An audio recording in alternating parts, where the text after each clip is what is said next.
Hello, friends. It's Chapo. You know, that like just in noting the facts of it before you get to the lawyered caveats where they're like, she was, I think, legit like drinking margaritas with Scott Erickson and Royce Clayton at a private club. So there's some little baseball connection there, a little yeah, sports like there's connection. two former rated rookies at the very fringe of this story.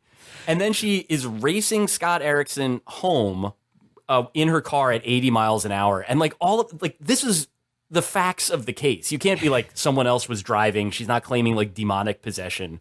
Like she's claiming that she didn't try to restart her car and flee the scene. She's claiming that those are the arguments. To restart her car. At no time did I try to flee the scene after I killed 2 children while driving 80 miles an hour on a surface street. I wasn't racing Scott Erickson home to have sex with him. We're just friends. That's another caveat that's in there. And then the other stuff is like, I wasn't drunk. Like, yeah, I'd had a margarita, but I passed a field sobriety test at the scene, which I didn't leave, by the way, after my car killed 2 children. Like, how much money do you have to pay to get like a story that still has all of that in it? Just the opening paragraph of this story is great. This is not the sort of life Rebecca Grossman was supposed to be living. The 58-year-old former flight attendant turned socialite was meant to be spending her middle years enjoying the bounties of upper-class privilege. Married to one of LA's most successful plastic surgeons, Dr. Peter H. Grossman, founder of the famous Grossman Burn Center, which took in actress Anne Heche after a high-speed crash in Mar Vista in August, and where Jay Leno was treated in November following a garage gas fire. Oh, the stars are here. Getting treatment for their horrible injuries. Hollywood's hottest spot. Yeah, Anne Heche died. I don't know if this is an advertisement for the Burns, the Millionaire Burn Center in Beverly Hills. But it says, she had everything a real housewife of Hidden Hills could possibly want. A $7.6 million 9-bedroom ranch house in a gated community right next door to a movie star. Well, Lori Loughlin. A thriving family, 2 teenage kids and an adopted daughter, a young burn victim Grossman and her husband adopted from Afghanistan in 2002 so that she could be treated at Peter's Hospital. 2 horses, 5 dogs, and a 100-pound turtle. A wardrobe that would have Lisa Vanderpump biting her knuckles with envy. And an expensive, and as it would turn out, fatefully fast, Mercedes coupe. Oh my God. The Vanderpump spoof and goof before you hit the nut graph, which is like about that Mercedes and what it does to children at speed. Jesus Christ, man. And it says, but then Rebecca Grossman's perfect life became a perfect nightmare. Everything changed in a split second, overnight, she tells Los Angeles during a half-hour Zoom call from her lawyer's office in October. 30-minute Zoom call. It's also like that's like the minimum amount of time. Like was she doing a junket? Like she was just talking to every like West Side magazine that was out there that was willing to write about it. She was doing the Hollywood Reporter Roundtable this year with. It's just so exciting to get together with Scott and Royce. They understand the game so well. We'll be talking to George Miller, director of the upcoming Furiosa, and another driver who is known for pushing a car to its limits. Rebecca Grossman. I mean, like, that's just Los Angeles Magazine. Rebecca Grossman for vehicular manslaughter. That's bad enough. But Los Angeles Magazine, that's a real turkey of the year for publishing this article. I guess that, like, you have to, I don't know. There's no excuse. Right? I was going to be like, maybe if it's like keeping the lights on at the magazine, if like the whole rest of the issue was about how disgusting and lawless Los Angeles' socialites are.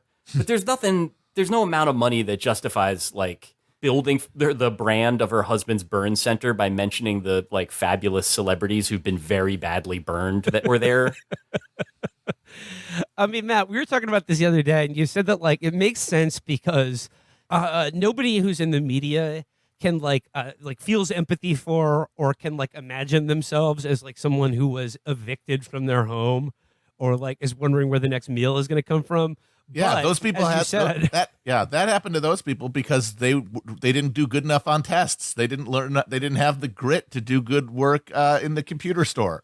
Of course, that's going to happen to them. Couldn't happen to me though. But get a few too many Pinot Noirs in you, and just vroom, and before you know it, just plow into some kids. Totally plausible. So we have to extend the light of empathy to people. Yeah, they're that with the happens grace of to God because it might be me. Yeah. Right I think through that even that's stand. the part of it that's weird about it. I think that people know enough to like be afraid. Like they know that bad things happen all the time, and yet I think this is where like a lot of the like like the Atlantic strain of cancel culture writing comes from, where you're hearing from these people that have like they own their own homes, they got good tenured jobs, but they are anxious. Yeah. And the worst thing they could imagine happening to them is like a photo of an old Halloween costume getting out or like sending the wrong email. But they are petrified by that. Yeah. But that's the only way that they can articulate their anxiety, because it's the only one that can you conceive of. Even though there's plenty of things that could happen to anybody at any time, we can only really carry around one's narratives that are self exonerating. Because if you get eaten up by cancel culture, that by definition is not your fault. That's the fault of this witch hunt system that is very, very unfair. So very nasty unfair and to me. unfair. So it's like, Well, I mean, like, you could be worried, but never have to address literally anything that is in your life, anything that you've done or anything you could do differently. Yeah, but you're right. Like, I mean, they're petrified of it because despite being like having tenured jobs or like, you know, like a well-established home ownership, you know, all the foundations of like American like upper middle class life, the only real threat to them being downwardly mobile is if someone like, I don't know, unsurfaces their book review of Charles Murray's The Negroid Skull and Our Discontents. These ideas must be heard. This somehow ran in like the New Republic while everyone's alive, by the way. yeah. Everyone like had seen that issue while they walked to work, but like it's now somehow become everyone's business. I was just gonna say the bit about like your perfect life becoming a perfect nightmare is one of those like it again is one of those pieces from the bits from that story that like almost reads like satire, like that's like kind of like a Lifetime movie description of someone who committed vehicular homicide. I mean, the parents of those kids, their life turned into a nightmare pretty fucking quick too. Yeah, you could say that they're also living a nightmare. The fucking do-nothing, non-productive, rich shithead that killed them on a whim. Like, does anyone spare a thought for that? No, probably not. Not in Joe Biden's America. Wokeism has truly, it's the woke mind virus has poisoned everyone, including children in Los Angeles. Well, to close out today's episode, look, we talked a lot about turkeys today, but I thought we would close out today. Look, there's a litany of bad Thanksgiving columns that, you know, I could choose to do a reading series on, but I'm not going to do it because what's the reason for this season? Being thankful. So I'd like to do a reading series now on a man who I am truly thankful for. The antithesis to the turkeys we just talked about now, a man of genuine genius, vision, who we've spoken about before, by all rights should be and will be North America's Napoleon Bonaparte. That's right. I'm talking about James motherfucking Cameron. And GQ has come through with an amazing profile of Mr. Cameron that I have to share here now as evidence of something I am thankful for, of a man I do genuinely admire, and just, you know, an inspiration that we should all take into this new year and into Avatar: The Way of Water upon release in IMAX 3D. But this is a GQ profile of James Cameron. It just came out the other day, and I'm just going to read a little bit from it. After James Cameron's Avatar came out in 2009 and made $2.7 billion, the director found the deepest point that exists in all of Earth's oceans, and in time, he dove to it. When Cameron reached the bottom of the Mariana Trench, a couple hundred miles off the southwest coast of Guam,